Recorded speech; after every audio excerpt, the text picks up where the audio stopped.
Greetings all, this is Hairy Nick. How are you guys going? Let's keep this wagon train going. Let's have a look at some more X-Wing 2nd Edition lists. Once again, just picking one list from every faction, trying to cover as much of the various interests we have moving forward so we can have a look at all the different archetypes before X-Wing 2nd Edition releases. And let's start off with the Rebel Hugs list by Mr. Jared Pace. This includes a Y-Wing with Dutch Vander, an A-Wing with Jake Farrell, and the Two Tubes brothers. Dutch Vander has Trick Shot Ion Cannon Turret R4 Astromech. Jake Farrell has Juke. Jake with Juke, I like that. Benthic Two Tubes has the Pivot Wings configuration and Perceptive Copilot. Edrio Two Tubes has the S-Foil configuration and R3 Astromech. And I wanted to talk about this list in particular because we have an archetype here which was very popular in 1st edition, but not something we've looked at on these videos just yet. A 4 of Rebel builds with a lot of handshaking going on. Indeed, a lot of the handshaking moving forward for 2nd edition seems to be more about aggression than it used to be. In 1st edition, we had things like Biggs and Loriks, and even though Biggs got nerfed, it was still all about these highly defensive turtley type capabilities. So when your opponent comes to joust with your 4 list, they just take little to no damage, which means you pretty much win the damage race. In this case, you're winning the damage race by simply doing as much damage as possible. There's a lot of cool interaction going on here with focus tokens and target locks. Speaking of target locks, Dutch Vander can take a target lock and give one to a friendly. If that happens to be Edrio Two Tubes, he gets 2 target locks, which is really cool. Benthic Two Tubes gets 2 focus tokens with Perceptive Copilot and can always pass one of those off. If that happens to be Edrio Two Tubes, that means that Edrio gets a free action when he activates, which could be a boost or a barrel roll, depending on where those S-foils are. It could be a target lock of his own. He gets to maintain 2 at one time. And I gotta say, in general, I don't love having the Weapons Engineer or R3 Astromech ability unless you have things like Ordnance or other ways to spend target locks.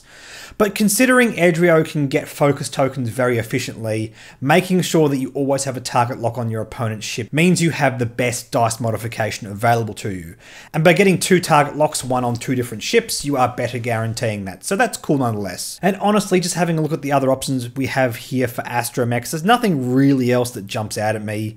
Like an R2 Astromech would be great, but we can't quite afford it, so that seems fair enough. In fact, considering that we've gone all the way to 200 points, there's nothing really here that stands out to me as being something that's problematic. I really like everything that's going on here. I do have one suggestion, mind you.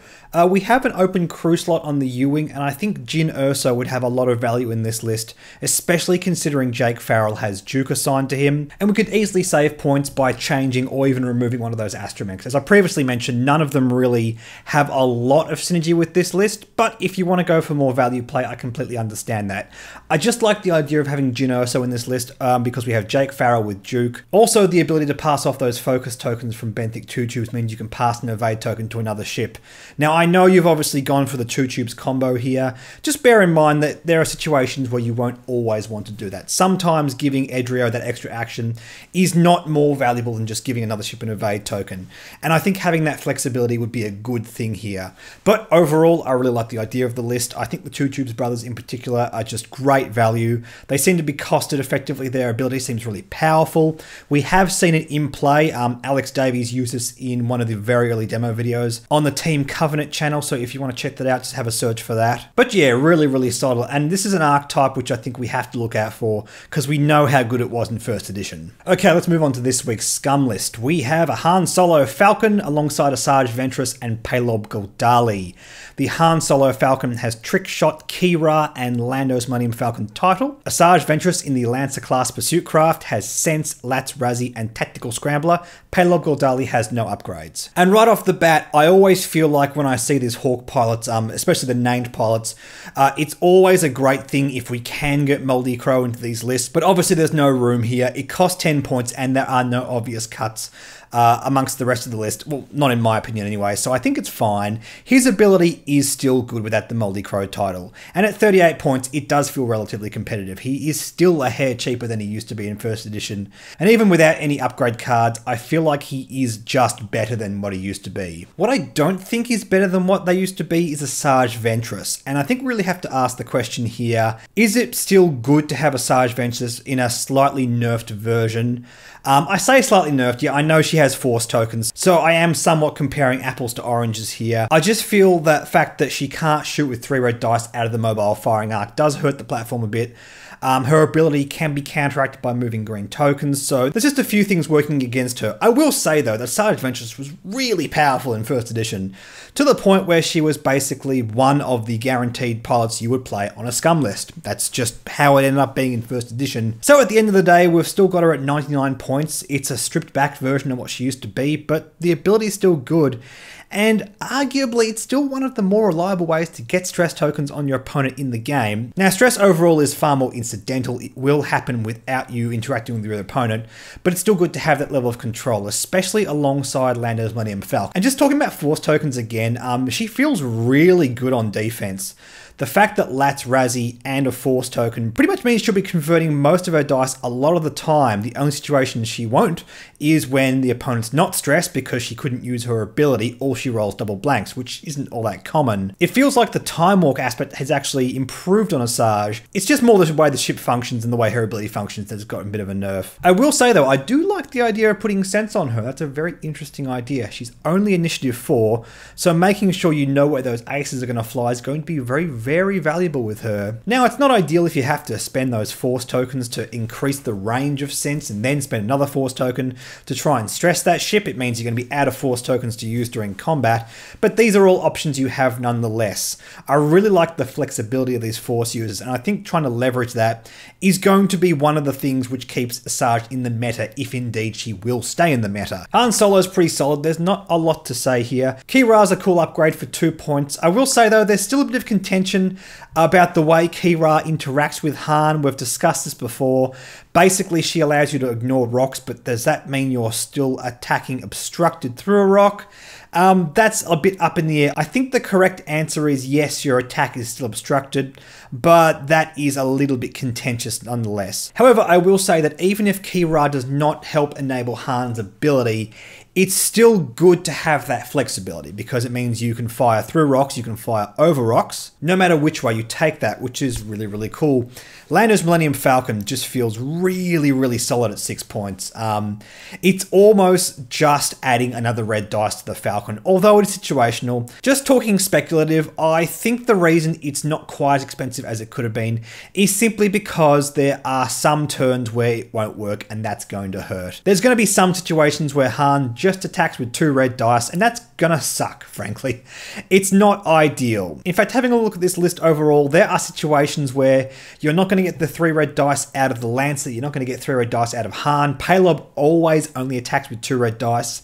And I feel like when this list doesn't fire on all cylinders, you're not going to have very efficient attacks. So you're going to have to fly in such a way to best leverage the strategy that you're trying to put in place here. But at the end of the day, risk reward is what Scum is all about. And I'm really curious to see how Asajj Ventress goes alongside the Scum Falcon because of the way they combo together. So Eric, thank you so much for submitting this list. All right, last but not least, we have an Imperial list. Here is an Alpha Strike list by Jazz Prince.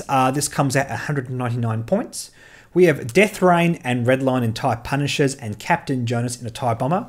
Death Rain and Redline both have Trajectory Simulator, Skilled Bombardier, Proton Bombs, Seismic Charges, Homing Missiles, Ablative Plating. Death Rain has Proton Torpedoes and Redline has Advanced Proton Torpedoes.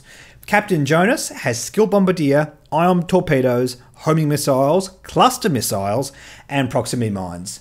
So I really went back and forth a lot when I was looking at this list because on the face of it, if we assess it like a first edition list, the most obvious problem I have with it is we've really overloaded all of these ordnance platforms. But arguably, moving forward in second edition, Ordnance is a bit more efficient. It's not as degenerative as it used to be. We don't have harpoons anymore, thankfully. But we do have to simply appreciate the fact that if you don't get your Ordnance off during the game, then you have wasted points on your list. And just like in first edition, that's going to suck. The most grievous of this example is Captain Jonas, who has a total of 8 Ordnance shots. Well, probably a few less when you account for the extra charges spent on cluster missiles, but it's still 6 or 7. It's still quite a lot. And you've really got to ask yourself, are you going to get those all off during a game? And I can say from personal experience and the experience of many people I've spoken to, in general, you're probably not going to. And that does hurt the overall efficiency of the list. And from that point of view, I just look at trimming all these things down so everything's nice and efficient. But nothing is too grievous here. In fact, let's look at Captain Jonas first. Having a look at cluster missiles, I think cluster missiles is a fantastic option because it helps you address two things. First of all, you can shoot at close range, and second of all, you can address swarms, which if the hype is true, swarms are going to be perfectly viable in 2nd edition, so do watch out for those. What I'm not so sold on is ion torpedoes and homing missiles. They total up 9 points, and I honestly feel like the correct call to make here is just putting on proton torpedoes instead. Ion torpedoes is cool because you get a little ion control, and that's good with bombs, but I feel like that strategy is a bit niche and a bit cute. Homing missiles, I feel like, is going to be a fun thing to be able to use against aces. You're going to be very happy when coming up against Inquisitors, Sunterfell, Vader, all that kind of stuff with homing missiles, but I don't feel like it addresses enough. And I feel like overall, when we're talking about aces, the way this list deals with aces is just brute force attack dice.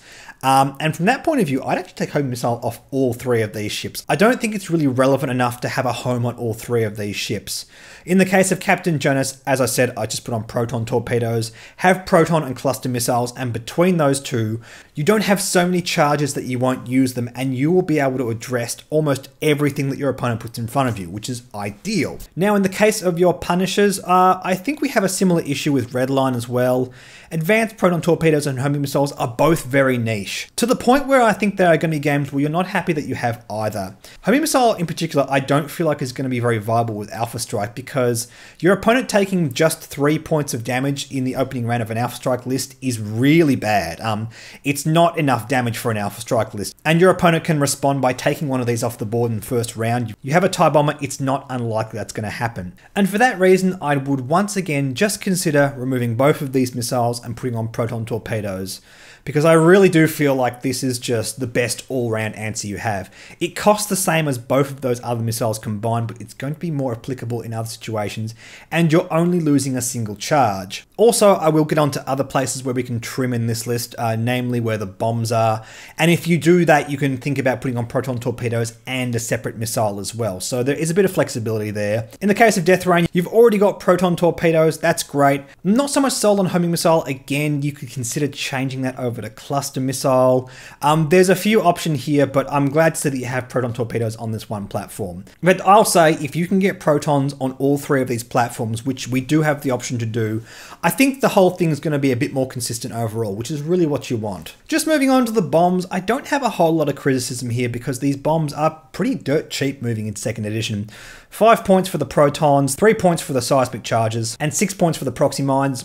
All feels pretty fine to me. I quite like proxy mines on Captain Jonas, I must say. I think it's going to be a great way to control a bit of the battlefield. Not entirely sold on proton bombs or seismic charges. I feel like they really do essentially achieve the same thing, and not giving yourself flexibility is unideal. To be perfectly honest, I would do one of 2 things. I would either just keep proton bombs, or I would take 2 seismic charges on each and just shave off a few points. Having the criticals is good, but in terms of the way it functions in an Alpha Strike list, I'm not so sold that it's crucial to have in this. What you've achieved here with Trajectory Simulator and Ablative Plating on both of these platforms gives you the capability of throwing a bomb at your opponent and firing a missile at them in the same turn, hopefully as an Alpha Strike in the first couple of rounds, which would be perfectly ideal.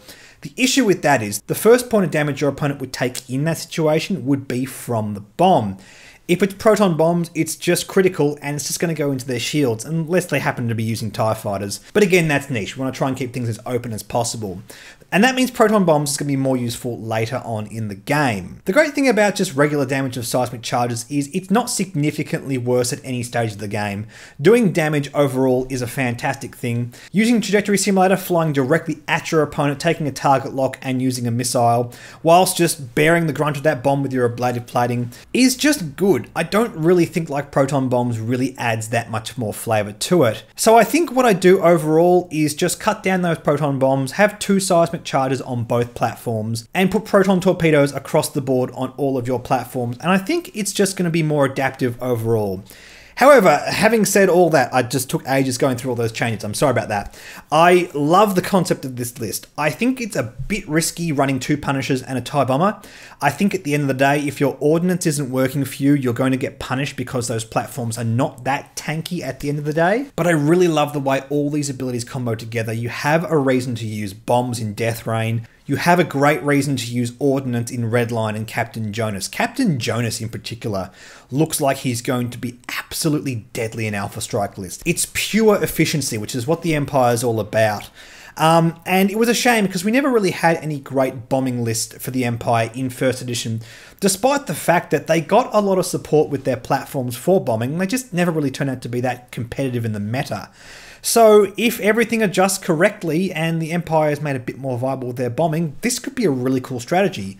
I think it just needs to be a tad more efficient, but I really like the thinking behind it. Thank you so much for submitting the list. And if any of you guys want me to have a look at any of your lists, please just add it as a text comic down in the comments below. Please try to avoid posting links. If you post a link in a comment on my YouTube videos, YouTube automatically filters it and I have to go and approve it manually, which is unideal. It makes the whole process a bit easier. If you can just copy the text in, that would be absolutely super. If you need a bit of help making the list, head over to Yet Another Squad Builder. They now have a 2nd edition squad building app. They also output the list as simple text for you to copy into the comments, so that makes it all nice and easy. In the meantime, thank you so much for watching, guys. Like and subscribe. Like me on Facebook, follow me on Twitter and Reddit, and I'll catch you guys later on.